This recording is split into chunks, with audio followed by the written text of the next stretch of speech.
राम जय जय राम।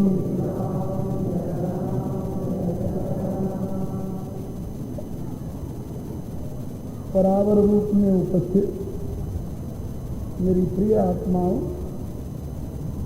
करुणा निधान भगवान श्री राम की करुणा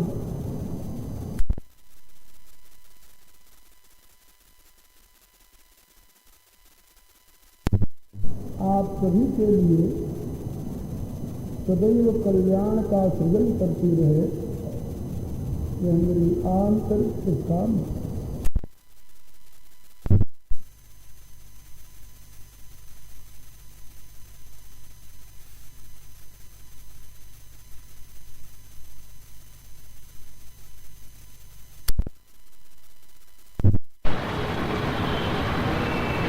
आज मेरे इस ज्ञान सत्र का 9वां दिन है और यह आखिरी सत्संग है। आप लोग 8 दिनों तक बड़ी श्रद्धा और विश्वास के साथ महात्मा विभीषण के पावन चरित्र के माध्यम से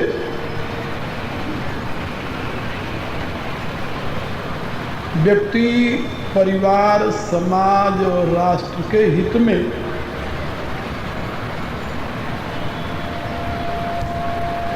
जो उपयोगी विचार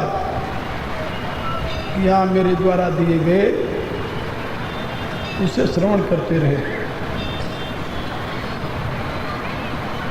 मैंने इस बार यहाँ विभीषण का चरित्र सुनाने के लिए क्यों चुना, इस संबंध में एक बात मैंने पहले ही कही थी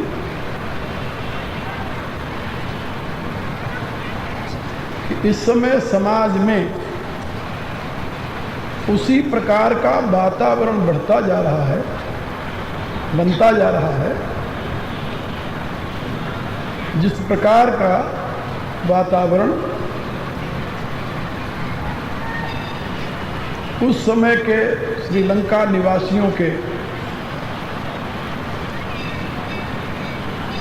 अंदर बढ़ता गया। राष्ट्रहित की चिंता करने वाले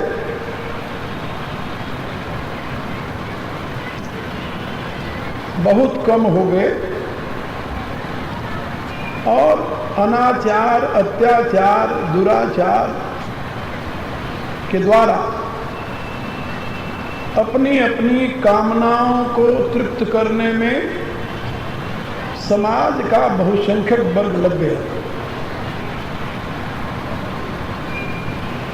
ऐसी स्थिति में आप जानते हैं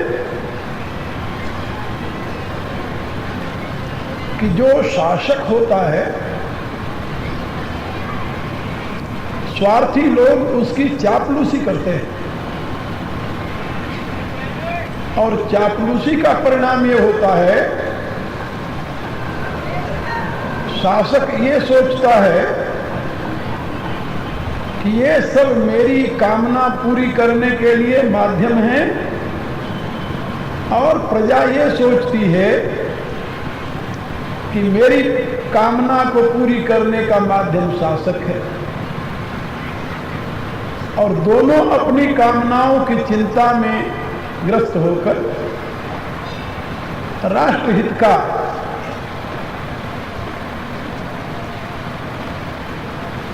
राष्ट्र के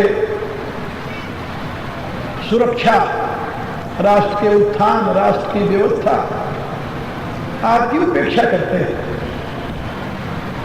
विवेकी लोग ऐसी स्थिति में दुखी होते हैं और समाज की उस स्थिति को देख करके चिंतित भी होते हैं। आज भी यही स्थिति है। समाज की इस दुर्गति को देख करके विद्वान, महात्मा, संत दुखी है। लेकिन दुर्भाग्य से आम जनता उनमें अपना विश्वास करती है जो सही में विश्वास के पात्र नहीं है, जो स्वार्थ में अंधे होकर जनता के विघटन में ही अपने स्वार्थ की सिद्धि समझते हैं, समाज के विघटन में ही अपने स्वार्थ की सिद्धि समझते हैं। मैंने सवेरे की बैठक में एक बात बताई थी कि जो लोग अपने अपने समाज की उन्नति के लिए दम भरते हैं वो अपने समाज की उन्नति नहीं करते, वो समाज के लोगों को बहका करके अपना स्वार्थ सिद्ध करते हैं। जैसे आजकल देखिए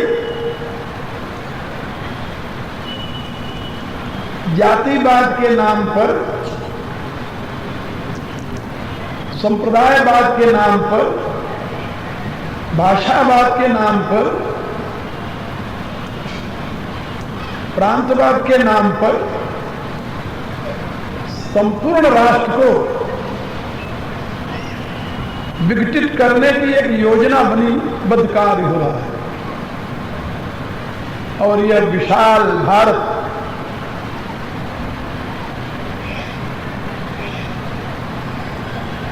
अपने ही समाज में उत्पन्न हुए ऐसे तथाकथित समाज हितैषियों की गतिविधि को देखता हुआ स्तब्ध है।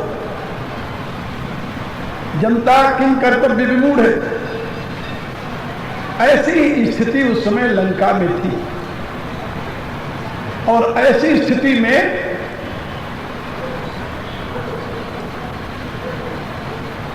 लंका में रहने वाला एक व्यक्ति जो सही में राष्ट्रभक्त था, जो सही में राष्ट्र का हितैषी था, जिसके चिंतन का विषय ही जन कल्याण था, वो अत्यंत दुखी था और उसके सामने कोई रास्ता दिखाई नहीं दे रहा था। क्या करें?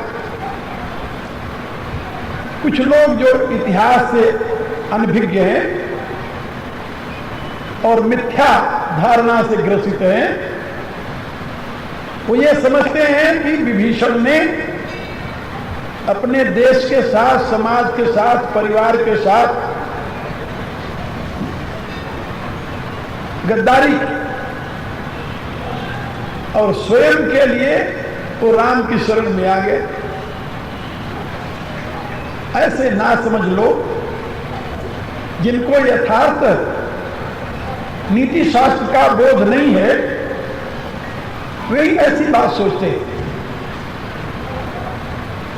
लंका में विभीषण के समर्थक भी थे। कल मैंने बताया था आपको कि विभीषण ने जब रावण की सभा में अपना उपदेश दिया, संदेश दिया, तो सबसे वृद्ध व्यक्ति जो लंका में था उसने उसका समर्थन किया और विभीषण के लिए कहा रावण से कि तात यनुज तव नीति विभूषण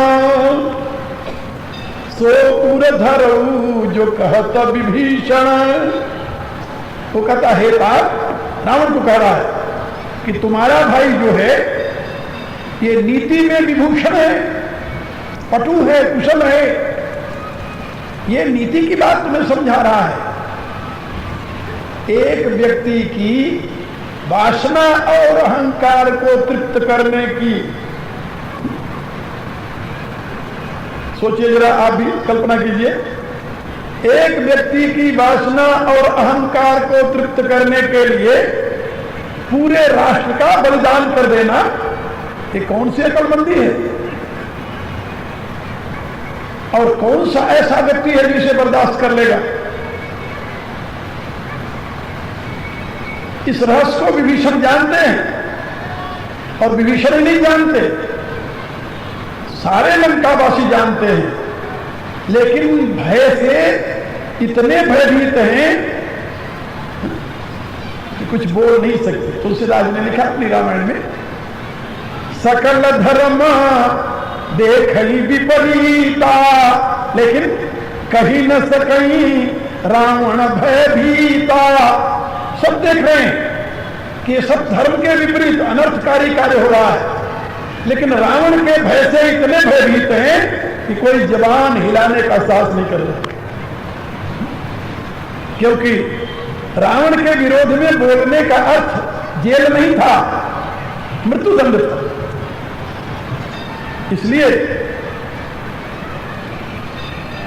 इसलिए वहां पर रावण के खिलाफ कोई बोल नहीं सकता।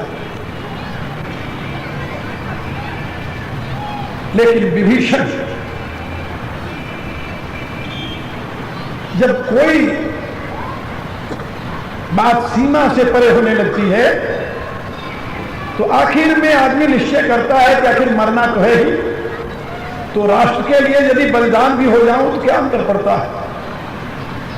ऐसा दृढ़ निश्चय करके रावण की सभा में रावण को संबोधित करते हुए बड़ी विनम्र भाषा में अपने सत्य को कही दिया, और साथ ही उन्होंने यह भी निश्चय किया कि परिणाम में हमें करना क्या है। रावण दो ही काम कर सकता है, या तो हमारा वध कर देगा और या तो हमें देश निकाला दे देगा। दो में एक ही बात हो सकती है। और ये भी समझते थे कि वध तो नहीं करेगा, वध करने की अनुमति उसे नहीं समाज दे सकता। हाँ, देश निकाला दे देगा तो समाज चुप रहेगा। ये विभीषण को ज्ञात, और विभीषण ये भी जानते थे। राजनीति शास्त्र का एक सिद्धांत है, आपको बताऊं,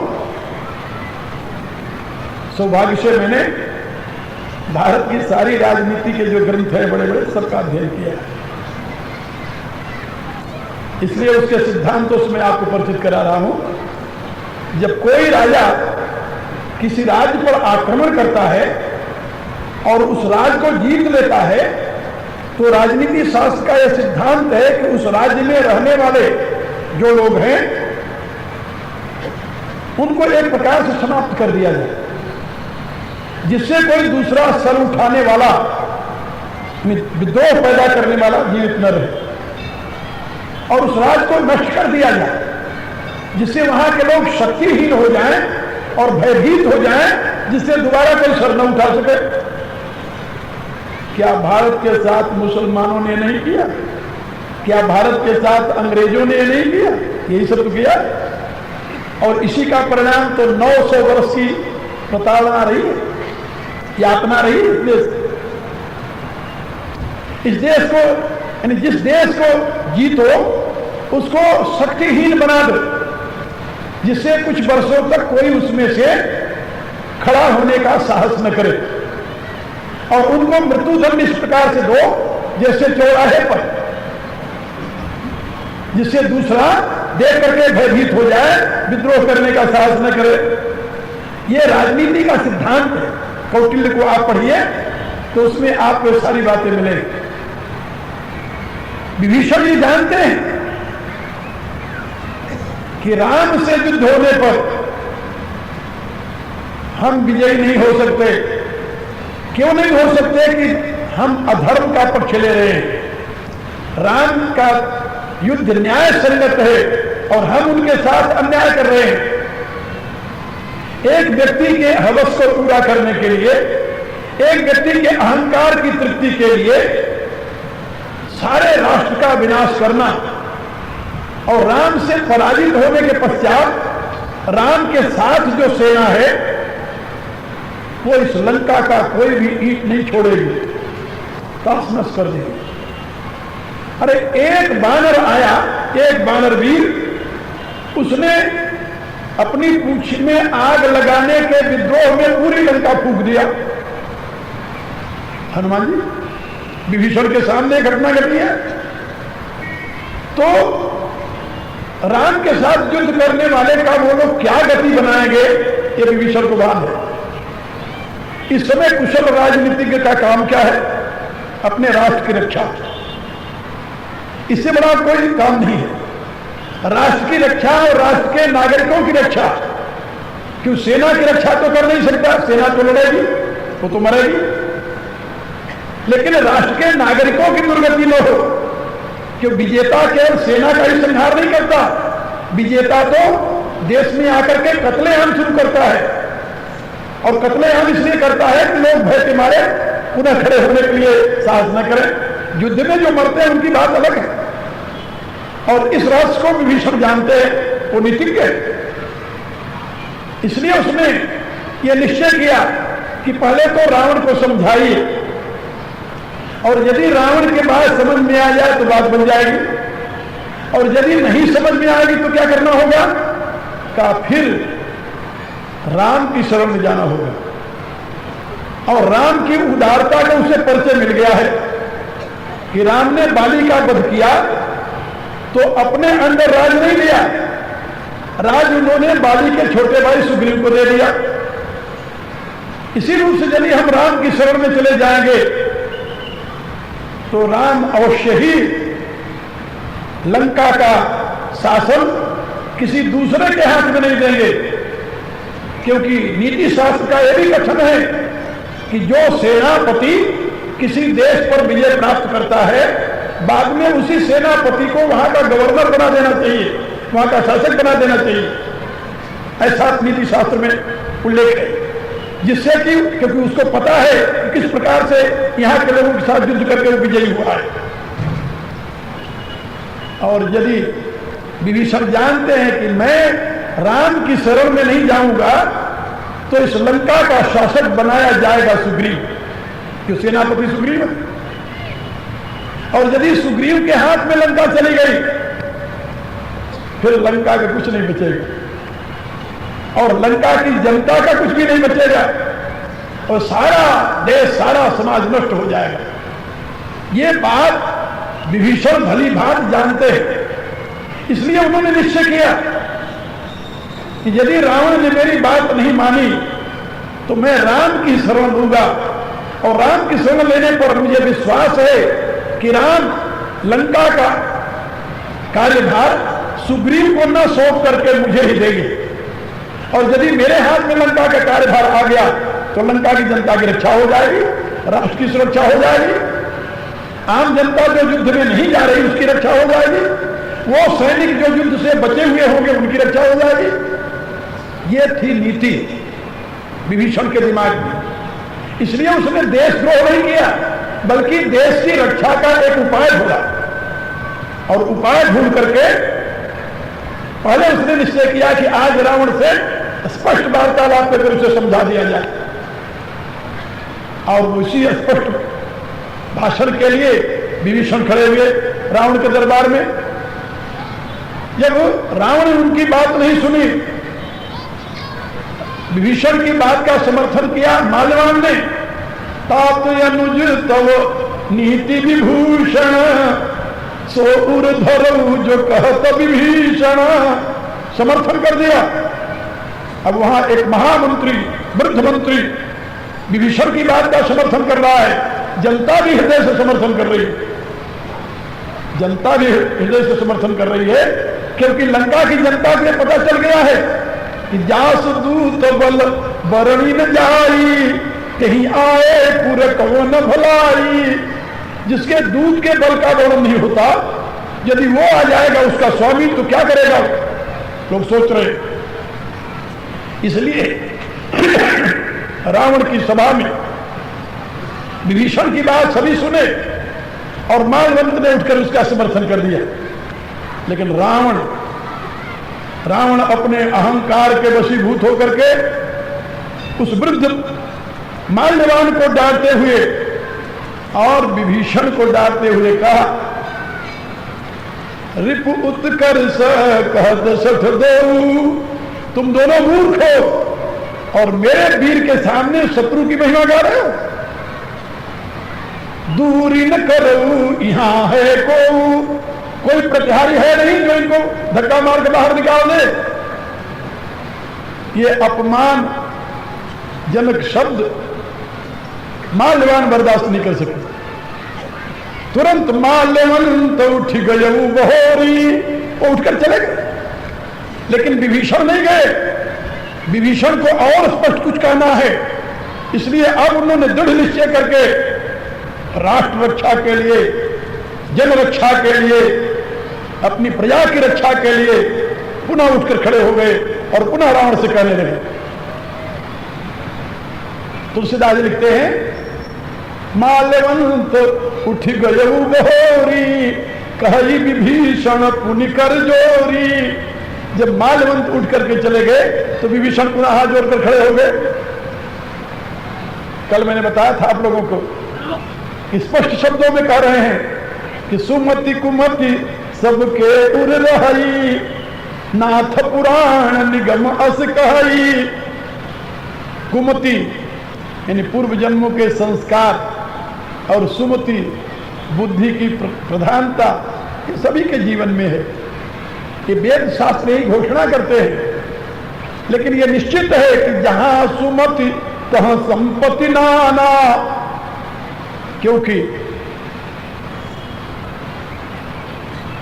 आचार्य शुक्र ने अपने नीति शास्त्र में लिखा है कि अज्ञानी दरिद्री होता है। दरिद्रता में हेतु क्या होता है? कहा अज्ञान, और कुछ नहीं। दरिद्रता में हेतु होता है अज्ञान, और दरिद्रता जो है वो मनुष्य को निर्बल बना देती है, निर्बल। और निर्बल व्यक्ति जो है वो पराधीन हो जाता है। तो परतंत्रता का कारण है निर्बलता, निर्बलता का कारण है निर्धनता, और निर्धनता का कारण है अज्ञान। कुमति कुत्सितमति। इसलिए जहां सुमति तह संपत्ति नाना, इसका प्रत्यक्ष प्रमाण देखिए। वर्तमान में आप लोगों में से शायद कोई कभी जापान गया हो। जापान के पास नेचुरल सोर्सेज नाम की कोई वस्तु नहीं है, नहीं है। उनके पास जो कुछ वो निर्माण करते हैं उसके लिए कच्चा माल बाहर से लगता है, बाहर से। और एक छोटा सा जजीरा जापान है, नक्शे में देखिए। लेकिन इस समय दुनिया का सबसे बड़ा धनी देश जापान है। किसके नाते? सेकेंड वर्ल्ड वॉर में जापान मिट्टी में मिल गया था, ये तो आप लोग जानते हैं। और जो गति जापान की हुई थी सेकेंड वर्ल्ड वॉर में, वो यदि किसी दूसरे देश की हुई होती तो उसको खड़ा होना मुश्किल था। लेकिन वहां के लोग अपने राष्ट्र निष्ठा से और अपने बौद्धिक क्षमता से अपने आप को पुनः खड़ा कर लिए, और इस समय दुनिया के सबसे बड़े धनी देशों में उनका स्थान है। मटेरियल उन्होंने बाहर से मंगाया और निर्माण स्वयं किया। मुझे एक व्यक्ति ने बताया कि भारत में समुद्र के किनारे एक विशेष प्रकार का पत्थर, विशेष प्रकार का पत्थर ग्रेनाइट जिसे कहते हैं, वो मंगलौर के पास होता है। और जिसने बताया वो मंगलौर का एक बहुत बड़ा रईस आदमी। उसने कहा कि यहाँ गुरुजी 1 रुपए फुट में वो पत्थर खरीद करके यहाँ से जापान जाता है, और वहां उसकी रगड़ाई और सफाई होती है, और वहां से जब वो पत्थर यहाँ आता है तो 100 रुपए फुट में बिकता है। ये बहुत पहले की बात है, अब तो और महंगा हो गया होगा। वो लोग, उनके पास वो है नहीं, है भारत में। आयरन की खान भारत में है, और भी बहुत से ऐसे वस्तुएं हैं जिसका भारत स्रोत है, समझ लो। लेकिन जापान के लोग नेचुरल सोर्सेज न होने पर भी केवल अपनी एबिलिटी और लेबर के द्वारा एंड गुड ऑर्गेनाइजेशन के द्वारा दुनिया के धनी देश बन गए। और अपने देश को जरा देखिए आप, यहां पर नेचुरल सोर्सेज की कमी नहीं है। अर्थशास्त्र को जानने वाले जानते होंगे कि अर्थ के लिए, संपत्ति के लिए 4 तत्वों की आवश्यकता होती है: natural sources, ability, labour and good organisation. तो भारत में तीनों की बहुतायत है, एक दिन और मैंने बताए थे, लेकिन केवल अच्छी व्यवस्था न होने के नाते, गुड ऑर्गेनाइजर न होने के नाते आज भी दुनिया में India is a rich country populated bye poor people. मेरे कहने का अभिप्राय कि विभीषण का जो एक कथन है कि जहां सुमति तहां संपत्ति नाना, जहां कुमति तहां विपत्ति निदाना। भला सोचिए, इस देश में सब कुछ होते हुए भी दरिद्रता क्यों है? आज भी कुछ लोग कहते, राजनेता हमारे कहते हैं कि इतने परसेंट लोग गरीबी की रेखा से नीचे रह रहे हैं। पता नहीं उन्होंने गरीबी की कौन सी लाइन खींच रखी है, लेकिन उनके दिमाग में होगी कुछ। और परिणाम जो कुछ हो रहा देख रहे हो, हर एक व्यक्ति किसी गिरी हुई जाति विशेष का लीडर बनकर के उसका शोषण करना चाहता है और उसके नाम पर आप करोड़पति बन जाता है। दरिद्रता से उठकर सबसे the best way for earning lot of money without any expenses is to must be a leader. जिस जाति में पैदा हुए उसके लीडर बन जाओ तो कुछ नहीं करने की जरूरत है। उस जाति के हजारों लोगों को, लाखों लोगों को तुम बहका करके और करोड़पति बन सकते हो। इसीलिए तो आजकल के राजनेता अपने हर एक बच्चे को चाहते हैं कि भी लीडर बन जाए। ये तो देख रहे हो। और यहां तो वंश परंपरागत से शासन करने की एक प्रक्रिया चल पड़ी है भारत में। और यहां के लोगों की बुद्धि इतनी मारी गई है, इतनी निम्न स्तर पर पहुंच गई है कि उस वंश से कोई संबंधित हो, चाहे स्वदेशी हो चाहे विदेशी क्यों ना कवाई हो। देख नहीं रहे हो आप लोग क्या हो रहा है देश में? ये ज्ञान विज्ञान का केंद्र है भारत, विवेक और विचार का केंद्र है भारत। लेकिन हमारे देश की सबसे बड़ी पार्टी ये सोचती है कि भारत में तो बुद्धि रही नहीं, अब एक विदेशी बुद्धि आई है, उससे हमारा उत्थान हो जाएगा। सुन नहीं रहे? देश बचाने के लिए उसको ले आओ, आगे करो। और लोग फूले नहीं समा रहे हैं। उनसे पूछो कि तुम्हारे बाप दादाओं ने और तुम्हारे पूर्वजों ने अंग्रेजों के यहां भगाने की गलती क्यों की? यदि अंग्रेजी दिमाग से ही तुम्हारा उत्थान होने वाला था भले आदमी,